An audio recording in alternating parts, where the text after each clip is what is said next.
Okay, so we are going to start by figuring out edible portion. So edible portion is abbreviated as EP. The way that you figure that out, the formula is AP, or as purchased, minus waste. You take AP, subtract your waste, and that gives you edible portion. So for an example, let's say you purchase a 10-pound ribeye from your grocery store, from Alwyn's, and you trim it down and you get rid of extra fat and all that. You weigh out and you have 2 pounds of waste. By taking 10 pounds minus 2 pounds, your edible portion is 8 pounds. Okay? Now, it usually doesn't work out that easily. Usually there's pounds and ounces in there. So let's say the ribeye was actually 10 pounds, 3 ounces.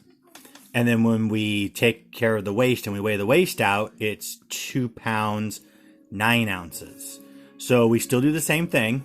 We subtract, but we have to subtract ounces and then subtract pounds. The problem is we can't subtract 3 from 9 because 3 is not large enough to subtract from 9. So what we have to do is go back to a concept you might remember from middle school where you have to borrow. So if maybe you remember, the question might have been 31 minus 8. Well, you can't subtract 1 from 8, so you borrowed from the place next to it. And when you borrowed next, you brought over 10. So now 1 plus 10 is 11. Then you can subtract your 11 minus 8, and then your 2 minus 0 to get your answer. We do the same thing here, but we're going to borrow a pound. So we're going to go from 10 pounds to 9 pounds. But instead of moving over 10, we have to move over the equivalent of a pound, which is 16.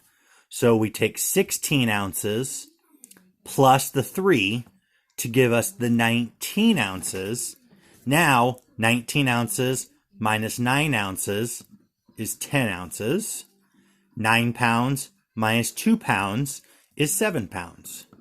So our EP for this problem is 7 pounds, 10 ounces.